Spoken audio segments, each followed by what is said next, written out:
নবী একজন সাহাবী হযরত আলকামা রাদিয়াল্লাহু তাআলা আনহু যখন সাকরাতের সময় হয়ে গেল, হযরত আলকামা রাদিয়াল্লাহু তাআলা আনহু যখন সাকরাতের সময় হয়ে গেল, আলকামা রাদিয়াল্লাহু তাআলার স্ত্রী নবী করিম সাল্লাল্লাহু আলাইহি সাল্লামের কাছে দৌড়ায় আসলেন, ওগো নবীজি আপনার সাহাবী আলকামা সাকরাত শুরু হয়ে গেছে নবী গো, কিন্তু কালিমা পড়তে পারে না, তার জবান শক্ত হয়ে গেছে গো নবীজি। ওগো নবী আপনি জীবদ্দশায় যদি আপনার সাহাবী যদি বেঈমান হয়ে মারা যায় নবী গো আপনি কিভাবে বরদাস্ত করবেন গো নবীজি? তখন নবী করিম সাল্লাল্লাহু আলাইহি সাল্লাম হযরত বেলাল রাদিয়াল্লাহু তাআলা আনহুকে পাঠাইলেন কয়েকজন সাহাবায়ে কেরাম সহকারে হযরত আলকামা রাদিয়াল্লাহু তাআলা আনহুর কাছে পাঠাইলেন। পাঠানোর পর হযরত বেলাল রাদিয়াল্লাহু তাআলা আনহু সহ আলকামাকে কালিমার তালকিন দেয়, কিন্তু কালিমা পড়তে পারে না, জবান শক্ত হয়ে গেছে, জিহ্বা শক্ত হয়ে গেছে, কালিমা পড়তে পারে না।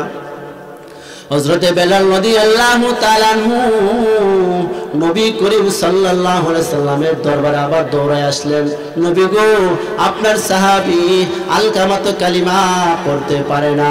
তখন নবী করিম সাল্লাল্লাহু আলাইহি সাল্লাম বলেন, ও বেলাল হযরত আলকামার বাড়িতে কে কে আছেন? তখন বেলাল রাদিয়াল্লাহু তাআলা বলেন, আলকামার বাড়িতে তার মা আছেন। তখন নবী করিম সাল্লাল্লাহু আলাইহি সাল্লাম বলেন, তুমি আলকামার মাকে তুমি নিয়ে আসো, বলে আমি নবীজি স্মরণ করেছি। তখন বেলাল রাদিয়াল্লাহু তাআলা আলকামার মার কাছে খবর দিলেন। হযরত আলকামার মা নবীজির দরবারে আসলেন। তখন নবী করিম সাল্লাল্লাহু আলাইহি সাল্লাম বলেন, হে আলকামার মা আমি আপনার কাছে জানতে চাই আপনার আলকামা কেমন লোক ছিলেন, আপনার আলকামা কেমন ব্যক্তি ছিলেন? তখন আলকামার মা ডাক দিয়ে বলে, ওগো নবীজি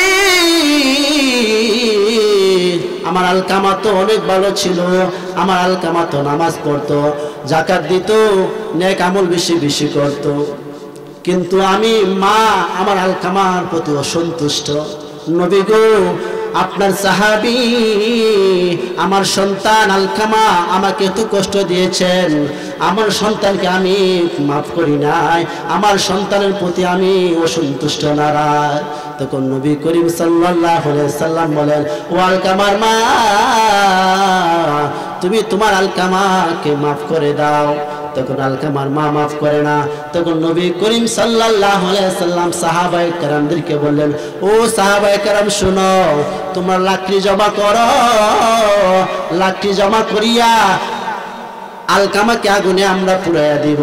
তখন আলকামার মা ডাক দিয়ে বলে, ওগো নবীজি আমি চাই না আমার চোখের সামনে আমার সন্তান পুড়ে যাক। নবী গো আপনি সাক্ষী থাকেন, আমার আলকামাকে আমি চিরদিনের জন্য ক্ষমা করে দিলাম। ইতিহাসের পাতার মধ্যে লেখা আছে, যেই মাত্র আলকামার মা আলকামাকে মাফ করতে দেরি, সাহাবায়ে কেরাম বলেন আলকামা কালিমা পড়ে দুনিয়া থেকে বিদায় হতে দেরি হয় নাই। ভাইয়ার আমার লক্ষ্য করে দেখুন, এরকম অসংখ্য অগণিত ঘটনা আছে। সৌদি আরবের মধ্যে একজন যুবক মক্কা শরীফ ঘুরে আর তাওয়াফ করে আর তাকবীর পেশ করে, কিন্তু ওই যুবক একবার নয় দুইবার নয় 10টা ঘুরতে দেওয়ার পর ওই যুবক তাওয়াফের মধ্যে কোনো মজা পায় না। ওই যুবক শুধু তাওয়াফ করে, আমি কেন শান্তি পাই না, আমার মনে কেন শান্তি আসে না, কাবার চতুর্দিকে ঘোরায় আর ঘোরার বলে আমি কেন শান্তি পাই না। হঠাৎ করে একজন আল্লাহর ওলির সাথে দেখা হলো। ওই আল্লাহর ওলিকে বলে, ওগো আল্লাহর ওলি আমি কাবার চতুর্দিকে এইভাবে তাওয়াফ করতেছি, কিন্তু আমার মনে কেন শান্তি আসে না। মানুষে তো কাবা শরীফ আসে শান্তির জন্য, কিন্তু আমার মনে কেন শান্তি আসে না। আমি এভাবে তাকবীর পাঠ করতেছি, কিন্তু আমার মনে কেন শান্তি আসে না। মুহতারাম হাজিরিন, আমি যে আপনাদের সামনে যে আয়াত পাঠ করলাম, সে আয়াতের মধ্যে আল্লাহ সুবহানাহু ওয়া তাআলা বলেন, ওয়া'বুদুল্লাহা ওয়া লা তুশরিকু বিহি শাইআন ওয়া বিল ওয়ালিদাইনি ইহসানা। ওয়া'বুদুল্লাহা ওয়া লা তুশরিকু বিহি শাইআন ওয়া বিল ওয়ালিদাইনি ইহসানা। আল্লাহ তাআলার ইবাদত করো এবং আল্লাহ তাআলার সাথে কাউকে শরীক করিও না। ওয়া বিল ওয়ালিদাইনি ইহসানা, এবং মাতা পিতার সাথে সৎ ব্যবহার করো। আল্লাহ তাআলার ইবাদতের পরে কার কথা বলেছেন? মাতা পিতার কথা বলেছেন। কার কথা বলেছেন? মাতা পিতার কথা বলেছেন। আল্লাহ তাআলা বলেছেন আল্লাহ তাআলার ইবাদত করো এবং আল্লাহ তাআলার সাথে কাউকে শরীক করিও না, এবং মাতা পিতার সাথে তোমরা সৎ ব্যবহার করো। নবী করিম সাল্লাল্লাহু আলাইহি সাল্লাম হাদিসের মধ্যে বলেন, মান আহাক্কুন নাসি বিহুসনি সাহাবাতি ক্বালা উম্মুকা ক্বালা সুম্মা মান ক্বালা উম্মুকা ক্বালা সুম্মা মান ক্বালা উম্মুকা ক্বালা সুম্মা মান ক্বালা আবুকা। একজন সাহাবী নবী করিম সাল্লাল্লাহু আলাইহি সাল্লামকে জিজ্ঞাসা করতেছেন, হুজুর, দুনিয়ার মধ্যে মানুষের মধ্যে সবচেয়ে সেবা করার, কার সেবা করার অধিকার কে রাখে? তখন নবী করিম সাল্লাল্লাহু আলাইহি সাল্লাম বললেন, ক্বালা উম্মুকা, তোমার মা। তখন ওই সাহাবী আবার প্রশ্ন করলেন, ক্বালা সুম্মা মান। তখন আল্লাহর নবী বলেন, ক্বালা উম্মুকা, তোমার মা। ওই সাহাবী তৃতীয়বার আবার প্রশ্ন করলেন, তারপর কার? তখন নবী করিম সাল্লাল্লাহু আলাইহি সাল্লাম বলেন, ক্বালা উম্মুকা, তোমার মা। তখন ওই সাহাবী আবার প্রশ্ন করলেন, তারপর কার? তখন নবী করিম সাল্লাল্লাহু আলাইহি সাল্লাম বলেন, ক্বালা আবুকা, তোমার বাবা। এখানে মার কথা নবীজি কতবার বলেছেন? 3 বার বলেছেন। আর বাবার কথা কতবার বলেছেন? 1 বার। এখানে নবীজি মহিলাদেরকে সম্মান বেশি দিচ্ছেন না কম দিচ্ছেন? বেশি দিচ্ছেন। বর্তমানে যারা, যে নারীরা বলে আমরা সমান অধিকার চাই, তাহারা কি আল্লাহর নবীর সেই হাদিস বুঝছে? সে হাদিস বুঝে নাই, ইসলাম তারা মানে নাই। কারণ ইসলাম নারীদেরকে সম্মান দিয়েছেন, ইসলাম নারীদের বেলায় 3 বার বলেছেন, কিন্তু বেহায়া অসভ্য নারীরা তারা সেই হাদিস, কোরআন হাদিস তারা মানতে চায় না। জোরে বলেন ঠিক কিনা? তাই মুহতারাম হাজিরিন, আল্লাহর নবী মার কথা 3 বার বলেছেন, মার সেবা করো, মার সেবা করো, মার সেবা করো। 4বার বাবার কথা বলেছেন, বাবার সেবা করো, বাবার খেদমত করো। মুফাসসিরিনে কেরাম ব্যাখ্যার মধ্যে লেখেন, আল্লাহর নবী কেন মার কথা 3 বার বলেছেন আর বাবার কথা কেন 1 বার বলেছেন? কারণ মা পৃথিবীর মধ্যে এমন 3টা কষ্ট করে, পৃথিবীর কোনো বাবার দ্বারা এটা সম্ভব না। মা জাতি এমন 3টা কষ্ট করে, পৃথিবীর কোনো বাবার দ্বারা এটা সম্ভব না।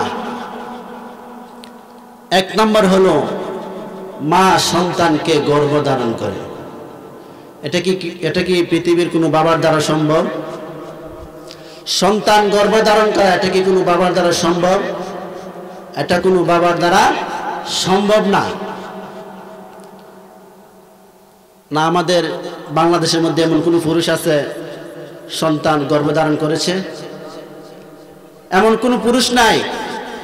কোনো পুরুষ এটা অনুভব করতে পারবে না একজন সন্তান গর্ভে ধারণ করা কতটুকু কষ্ট। সন্তান যখন মার পেটের মধ্যে যখন আস্তে আস্তে বড় হয়,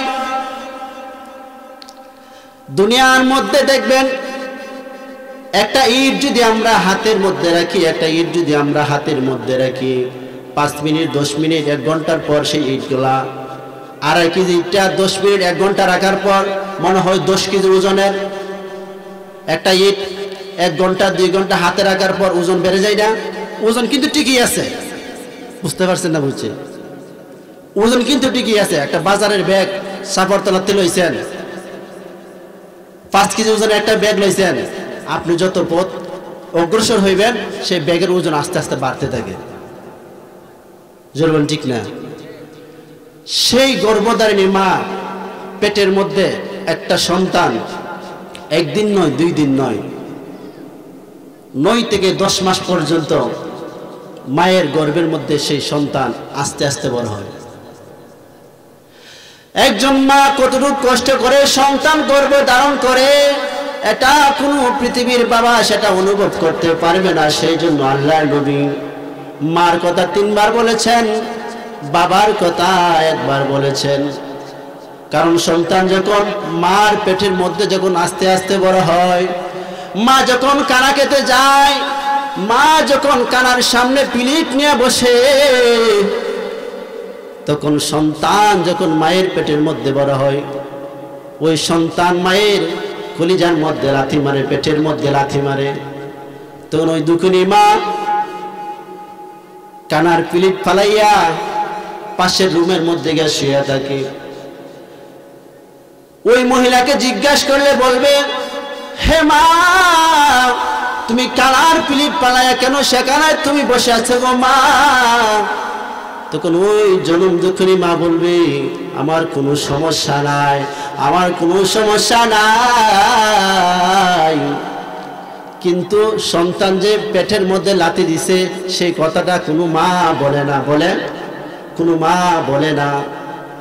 সন্তান গর্ভ ধারণ করা এত কষ্ট, সেই জন্য আল্লাহ নবী মার কথা 3 বার বলেছেন, তোমরা মার সেবা করো, মার খেদমত করো, মার খেদমত করো।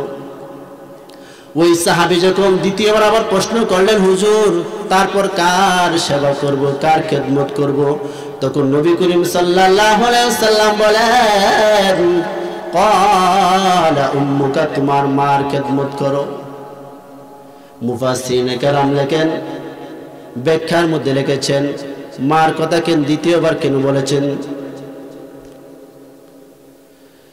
সন্তান দুনিয়ার মধ্যে আসার সময় যে কষ্ট হয়, সন্তান দুনিয়ার মধ্যে আসার সময় যে কষ্ট হয়, দেখবেন এমন কিছু কিছু মহিলার আছে স্বামীর কাছ থেকে বিদায় নেই, স্বামী গো আমাকে আপনি ক্ষমা করে দেন, আমার এত ব্যথা শুরু হয়েছে, আমার এত প্রসব ব্যথা শুরু হয়েছে, আমি মনে হয় আর বাঁচবো না গো স্বামী, স্বামী গো তুমি আমাকে ক্ষমা করে দিন।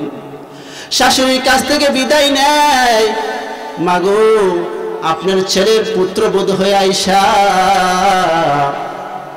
আমি আপনার সেবা ঠিক মতো করতে পারি নাই, হে আমার মা আপনি আমাকে ক্ষমা করে দিন, আমি মনে হয় এই পৃথিবীতে আর বাঁচবো না গো মা, আমার এত ব্যথা শুরু হয়েছে, আপনি আমাকে ক্ষমা করে দিন।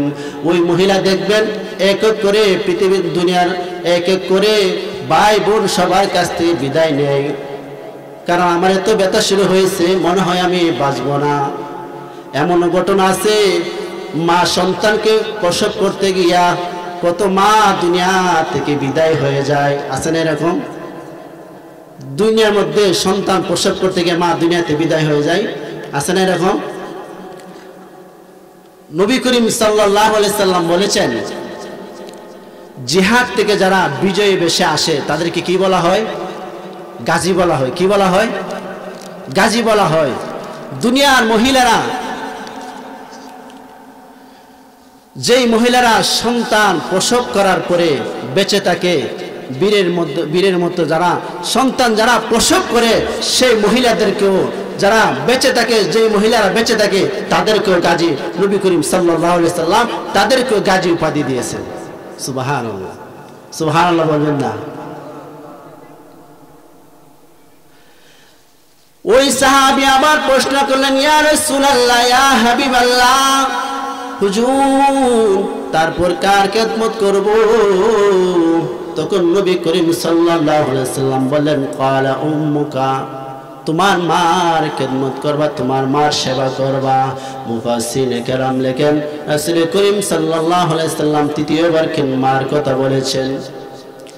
সন্তান জন্ম হওয়ার পর 2 থেকে 2.5 বছর পর্যন্ত সন্তানকে মারা দুধ খাওয়ায়নি, দুধ পান করায় কিনা এটা কোনো পুরুষের দ্বারা সম্ভব, এটা কোনো পুরুষের দ্বারা সম্ভব না। এখন বর্তমান ডিজিটাল মহিলারা তাদের মায়ের বুকের দুধ পান করাইতে চায় না, শরীর নষ্ট হয়ে যাবে। এটাও একটা সন্তানের হক, তুমি নষ্ট করছো। ওই সন্তান বড় হয়েও তোমার খেদমত করবে না, তোমার সেবা করবে না। ওই সন্তান ছোট থেকে নিয়া বড় হওয়ার পর্যন্ত ওই দুঃখিনী মা এত কষ্ট করে, দেখবেন কোন শীতের মধ্যে সন্তান যখন ডান বাজুদা প্রস্রাব করে দেয়, ওই দুঃখিনী মা সেই সন্তানকে বাম বাজুদা নিয়ে শোয়ায়। ওই সন্তান যখন বাম দিকে প্রস্রাব করে দেয়, ওই দুঃখিনী মা সন্তানকে বুকের উপরে নিয়ে রাখে। যেটা বলেন ঠিক না? ওই দুঃখিনী ওই ছেলে যখন, ওই শিশু বাচ্চা যখন মার বুকের উপরে প্রস্রাব করে দেয়, ওই শীতের কোন শীতের মধ্যে ওই দুঃখিনী মা সারা রাত্র ভিজা বিছনা কাটায়া দেয়। এটা কোনো বাবারা করে? আমরা বাবারা মার পাশে আমরা শুয়ে থাকি। কত মা দেখবেন ছোট ছোট বাচ্চারা তারা রাত্রে 1টা 2টা 3টার সময় চিল্লে কান্না করে ওঠে, কিন্তু আমরা ঘুম থেকে উঠি না। মারা তারা ঘুম থেকে উঠিয়া সেই সন্তানকে তারা কোলে নিয়ে বৈশা থাকে। এরকম আছে কি আছে না? এটা কি কোনো পুরুষরা করে নাকি মহিলারা করে? মহিলারা করে। সেই জন্য আল্লাহর নবী বলেছেন ক্বালা উম্মুকা, তোমার মার খেদমত করো। 3বার বলেছেন তোমার মার খেদমত করো। 4বার সাহাবী বললেন ওগো আল্লাহর নবী, তারপর কার খেদমত করব? তখন নবী করিম সাল্লাল্লাহু আলাইহি সাল্লাম বলেন ক্বালা আবুকা, তোমার বাবার খেদমত করবে। আল্লাহর নবী মার কথা কয়বার বলেছেন? 3বার বলেছেন। আর বাবার কথা 1বার বলেছেন। তাই মুহতারাম হাজিরিন, আল্লাহর নবী মার কথা 3বার বলেছেন আর বাবার কথা 1বার বলেছেন। কারণ এই 3টা জিনিস পৃথিবীর কোনো বাবারা কষ্ট সহ্য করবে তো দূরের কথা, অনুভবই করতে পারে না। সেই জন্য আল্লাহর নবী মার কথা 3বার বলেছেন। আজকে দুনিয়ার মধ্যে দেখা যায় মা বাবাকে এত কষ্ট দেওয়া হয়। ও যুবক ভাইয়েরা, এমনও কত কাহিনী কত ঘটনা শুনেছি যারা মাকে বাবাকে কষ্ট দিয়েছে, মরার সময় তাদের কালিমা নসিব হয় না। যেটা বলেন নাউজুবিল্লাহ। আপনি হজ করতে পারেন, লক্ষ লক্ষ টাকা দিয়ে হজ করতে পারেন, কিন্তু আপনি যদি মা বাবাকে কষ্ট দিয়া 5 লক্ষ 6 লক্ষ টাকা দিয়ে হজ করেন, সেই হজ কবুল হবে? কবুল হবে না। আপনি নামাজ পড়তে পারেন, মা বাবাকে কষ্ট দিয়া আপনি নামাজ কবুল হবে না। আপনি হজ করতে পারেন, মা বাবাকে কষ্ট দিয়া আপনার হজ কবুল হবে না।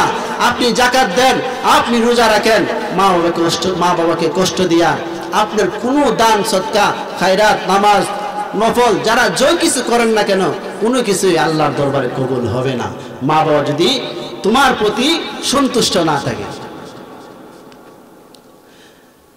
একজন সাহাবী বলেছেন ওগো আল্লাহর নবী, নবী করিম সাল্লাল্লাহু আলাইহি সাল্লাম বলেছেন কোন সন্তান যদি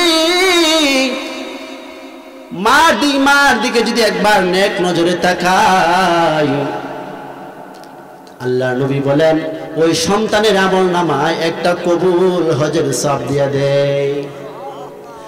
এক সাহাবী প্রশ্ন করলেন ওগো নবীজি, কোন মানুষ যদি একজন মার দিকে যদি 100 বার তাকায়, তাহলে কি আল্লাহ তাআলা কি 100টা কবুল হজের সওয়াব দিয়ে দিবে?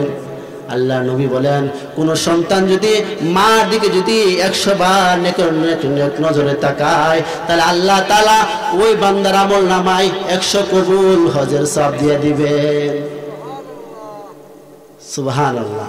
আজকে আমরা ঘরে জান্নাত দিয়া আমরা জান্নাত তো খাই বাবার দরবারে, আজকে আমরা মা বাবা খাইতে পাই না, আমরা আজকে পীরের দরবারে যাই। আজকে আমরা মা বাবা খাইতে পাই না, পাশের রুমে মা দুঃখিনী মা বাবা শুয়ে রয়েছে, আমরা ইমাম সাহেবের কাছে আইনা মুরুখ খাওয়াই। আজকে আমরা বাবার দ্বারে গিয়ে আমরা মাছ গুরু বাবার দরবারে নিয়ে যাই কি যাই না? কোনো কাজ হবে না। আপনি বরুণা যাইতে পারেন, সরমনায় যাইতে পারেন, আপনার মা বাবা যদি অসন্তুষ্ট থাকে আপনার কোনো কাজ হবে না।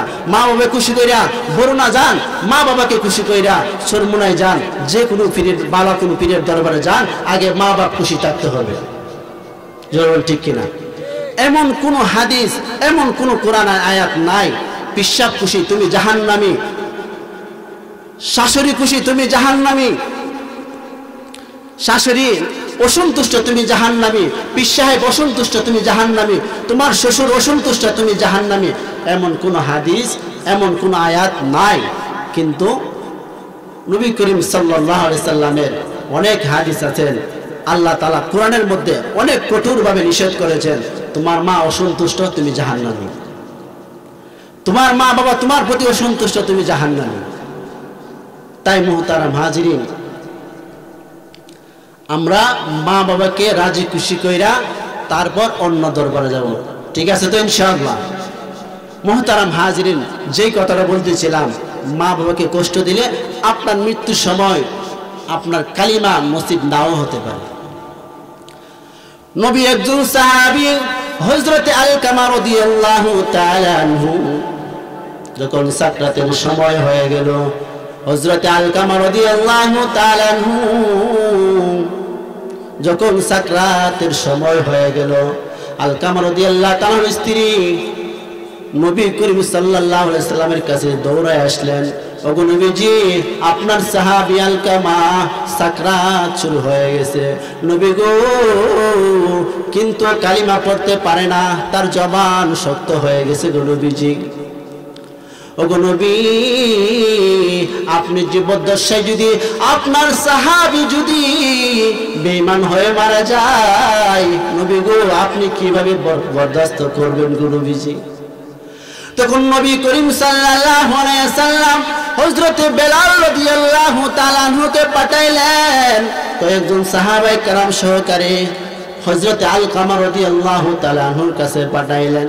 পাঠানোর পর হযরত বেলাল রাদিয়াল্লাহু তাআলা আনহু সহ আলকামাকে কালিমার তালকিন দেয়, কিন্তু কালিমা পড়তে পারে না, জবান শক্ত হয়ে গেছে, জিহ্বা শক্ত হয়ে গেছে, কালিমা পড়তে পারে না।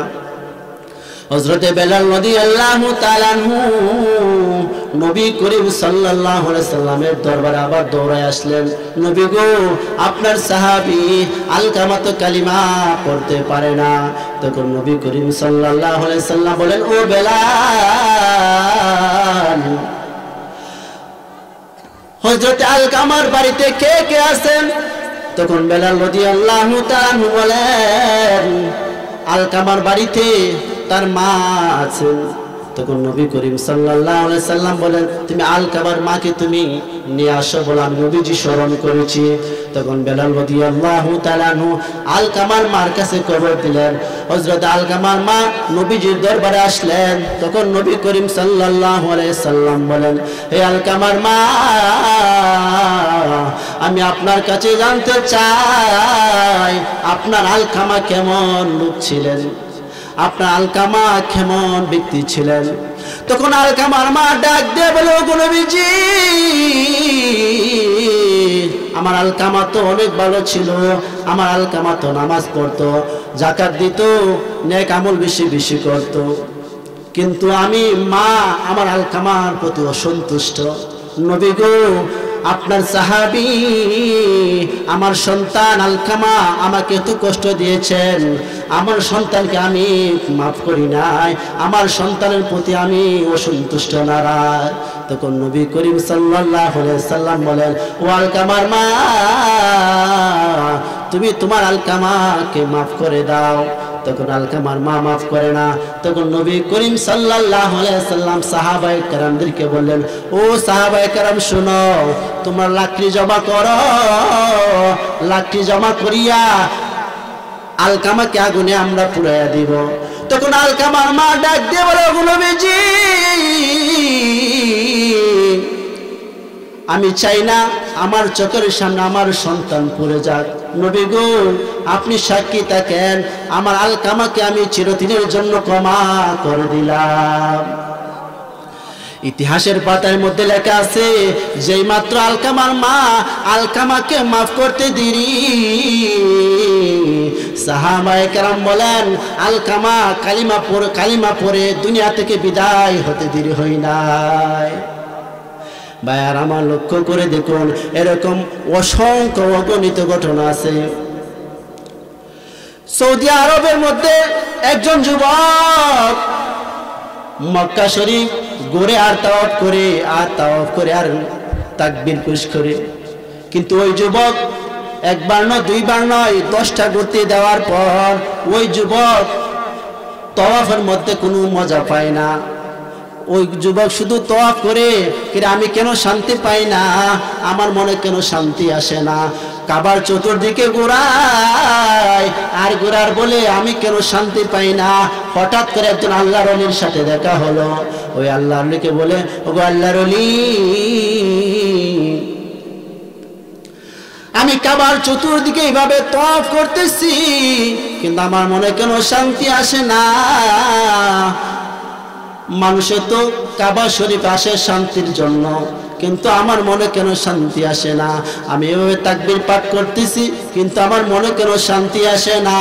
ওই আল্লাহর ওলি ডাক দিয়ে বলেন, তোমার মা বাবা দুনিয়ার মধ্যে বেঁচে আসেনি? তখন ওই যুবক বলে, হ্যাঁ আমার মা বাবা দুনিয়ার মধ্যে বেঁচে আছে। তখন ওই আল্লাহর ওলি বলে, তোমার মা বাবার সাথে যোগাযোগ আসেনি? তখন ওই যুবক ডাক দেয়া বলে, ওগো আল্লাহর ওলি, আমার মা বাবার সাথে 10 বছর ধরে কোনো যোগাযোগ নাই। তখন ওই আল্লাহর ওলি ডাক দিয়া বলেন, হে যুবক শোনো, তুমি একবার নয় দুইবার নয় 1000 বছর হজ করতে পারো, তোমার মা বাবা যদি তোমার প্রতি অসন্তুষ্ট থাকে, তোমার মা বাবা যদি তোমার প্রতি নারাজ থাকে, তুমি 100 বার 200 বার 1000 বার হজ করতে পারো, আল্লাহ রব্বুল আলামিন তোমার হজ কবুল করবে না। ওই যুবক ডাক দিয়ে বলেন, ওগো আল্লাহর ওলি, আমি আর সৌদি আরব থাকবো না, আমি দেশে চলে যাব। ওই যুবক দেশে আসার পর একটা গ্রামের মধ্যে আসলেন। একজন মুরব্বী বাবাকে বলতেছে, অমুক গ্রামের অমুককে চিনেন কিনা? ওই মুরব্বী বাবা ডাক দিয়ে বলেন, অমুক দিকে একটা রাস্তা। তখন সামনে গিয়ে আরেকজন মুরব্বী বাবাকে পাইলেন। ওই মুরব্বী বাবাকে বলতেছেন, বাবা অমুক গ্রামের অমুক তারা কি অবস্থা, তারাই তাদেরকে চিনেন কিনা? তখন ওই মুরব্বী বাবা বলে, ওই মুরব্বী কিছুদিন আগে দুনিয়া থেকে বিদায় হয়ে গেছে। ওই যুবক ডাক দিয়ে বলে, ও মুরব্বী বাবা, ওই মুরব্বী কিভাবে মারা গেছে? তখন ওই মুরব্বী ডাক দিয়ে বলেন, তার অনেক বড় একটা রোগ হয়েছিল, প্যারালাইসিস হয়েছিল। আমরা গ্রামবাসী কিছু টাকা তুলে দিয়ে তার প্রাথমিক কিছু চিকিৎসা করাইছিলাম, কিন্তু পরিপূর্ণ চিকিৎসা করাইতে পারি নাই।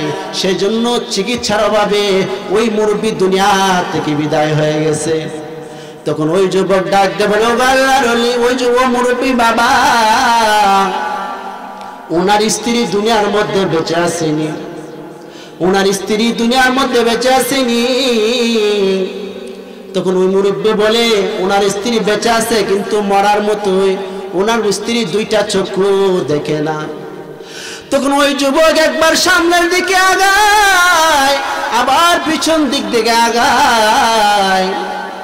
আমি আমার এই চেহারাটা আমি মার কাছে কিভাবে দেখাবো? আমার এত টাকা, আজকে আমার টাকা অভাব নাই, কিন্তু আমার বাবা চিকিৎসার অভাবে মারা গেছে। আমার এই চেহারাটা আমি আমার মাকে কিভাবে দেখাবো? ওই যুবক একবার সামনে আগায়, আবার পিছন দিক দিকে চলে যায়। ওই যুবক মনে মনে বলে, চিকিৎসার অভাবে আমার বাবা মৃত্যুবরণ করেছে, কিন্তু আমার মাকে চিকিৎসার অভাবে আমি মৃত্যুবরণ করতে দিব না। ওই যুবক ওই মার কাছে, ঘরের কাছে আস্তে আস্তে যাওয়ার পর গিয়া দেখে একটা কাঠের উপরে একটা বৃদ্ধা মহিলা বসে আছে। ওই যুবক একটা কুড়ের মধ্যে দাঁড়াইয়া যখন মা মা বলে ডাক দিছে, তখন ওই দুঃখিনী মা বলে, কে রে? 10টা বছর ধরে সেই মা ডাকতে শুনতে পায় না। আমি বুঝে ফেলেছি রে সন্তান, তুই আর কেউ নয়, তুই আমার সন্তান। আজকে কত বছর হয়ে গেল, 1 বছর নয়, 2 বছর নয়, আজকে আমি সেই মা ডাকটা শুনতে পাই না। ওই জনম দুঃখিনী সেই অন্ধ মা 2টা হাত সন্তানের দিকে বাড়াইয়া দিয়ে বলে, ও বাবা তুই আমার বুকে আয়, বাবা রে আমার বুকে আয়। ওই মা সেই যুবককে, সেই সন্তানকে বুকের মধ্যে নিয়ে ধারণ করলেন। ওই যুবক ডাক দিয়ে বলে, মা গো, যে সন্তান তোমাদের 10টা বছর ধরে তোমাদের কোনো খোঁজ খবর রাখে না, যেই সন্তান বাবার চিকিৎসার কোনো টাকা দেয় না, বাবার কোনো খোঁজ খবর রাখে না গো মা, তুমি সেই সন্তানকে তুমি বুকের মধ্যে জড়াইয়া নিলা। আমি তো 10টা বছর তোমাদেরকে বলে থাকতে পারছি। তখন ওই মা ডাক দিয়ে বলে, মারা সন্তানদেরকে একমাত্র দুনিয়ার মধ্যে লালন পালন করে কোনো স্বার্থ নাই। দুনিয়ার যত মানুষ তোমাকে লালন পালন করবে, তোমাকে আদর করবে, স্নেহ করবে, তোমাকে যাই কিছু দিবে, তাদের স্বার্থ আছে। ওরে বাবা, আমি তোকে জন্ম ধারণ করেছি, ছোট থেকে বড় করেছি, আমার তোর কোনো স্বার্থ নাই রে বাবা। আমি যে তুই যে আমাকে মা বলে ডাক দিছিস, আমার বুকের মধ্যে দিয়ে ফিরে আসছিস, সেটাই আমি খুশি হয়ে গেলাম। তাই মুহতারাম হাজির, কি বুঝতে পারলেন? মা বাবা কষ্ট দিলে হজ কবুল হবে, নামাজ কবুল হবে, কোনো কিছু কবুল হবে না। মা বাবাকে খুশি করতে হবে। মা বাবা খুশি রাখা তুমি অন্য কাজগুলো করবা। তাই মা বাবা খুশি, আল্লাহ খুশি, মা বাবা খুশি, নবী খুশি। আল্লাহ নবী বলেন, ওমা নারুকা ওমা জান্নাতুকা, তোমার মা বাবা জাহান্নাম, তোমার মা বাবাই জান্নাত। মা বাবা কি? জান্নাত, মা বাবা জাহান্নাম। মা বাবার সেবা করলে জান্নাত, মা বাবার সেবা না করলে, মা বাবার কষ্ট দিলে কোথায় যেতে হবে? জাহান্নামে যেতে হবে। ও মুহতারাম হাজিরিন, দুস্থ বুজুর্গ, আজকে আমরা মা বাবাকে কষ্ট দেই, আজকে আমরা বিবিকে পাইয়া আজকে আমরা মা বাবাকে কষ্ট দিই। আমরা সেখানে যাই দোয়া আনতাম, ঘরের ভিতরে আমাদের দোয়া, মা বাবা বেঁচে আছে, আমরা সেখানে যাই, এই দরবারে যাই, সেই দরবারে যাই দোয়া আনার জন্য। হযরত ইসমাঈল আলাইহিস সালাতু ওয়াস সালাম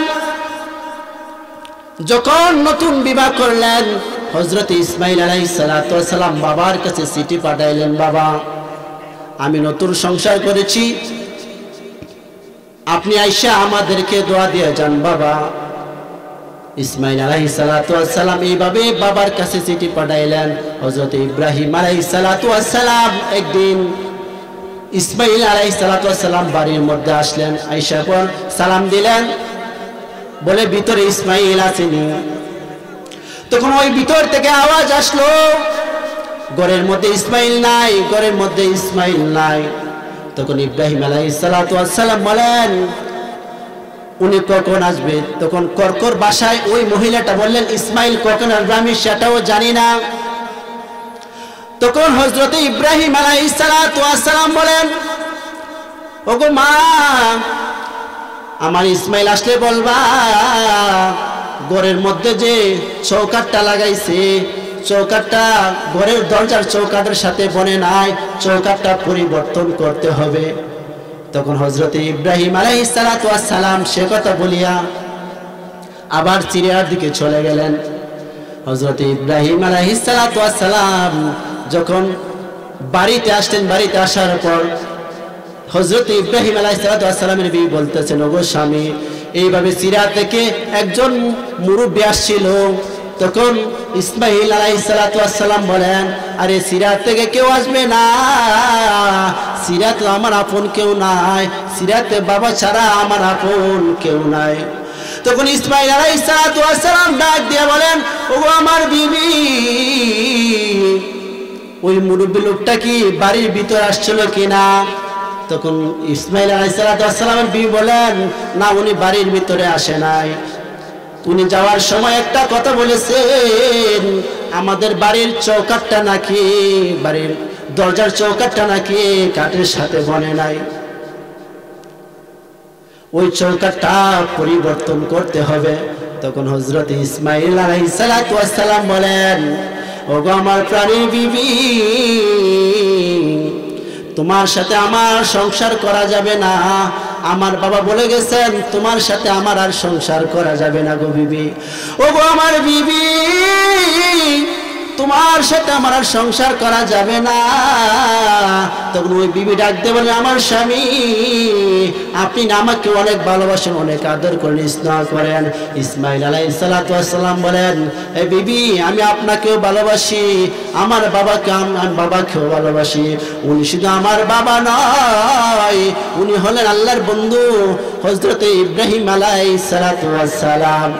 বিবি গো, তোমার ভালোবাসা আমার বাবার ভালোবাসার সাথে কোনো তুলনা হতে পারে না।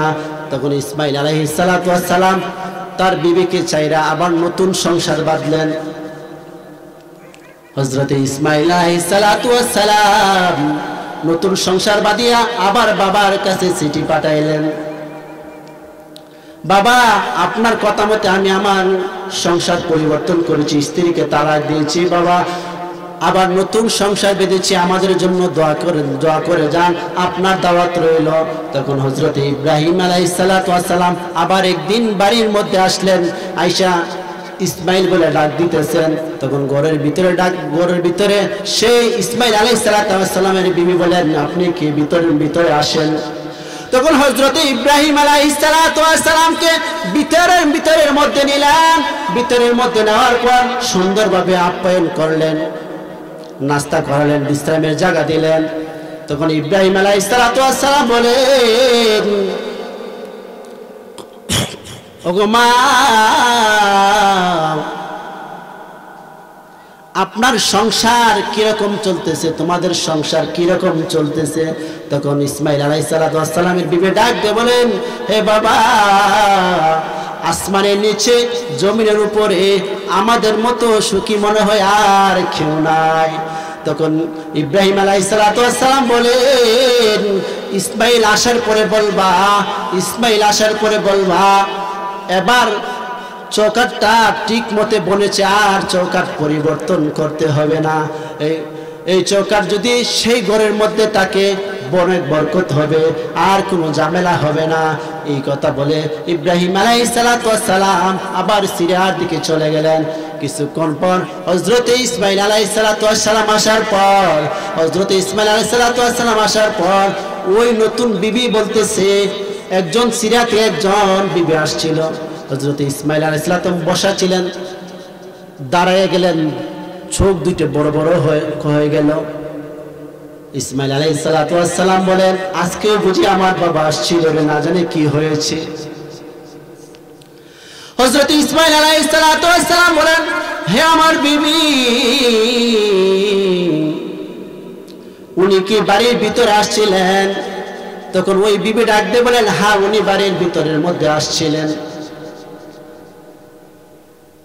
তখন ইসমাইল আলাইহিস সালাম বলেন,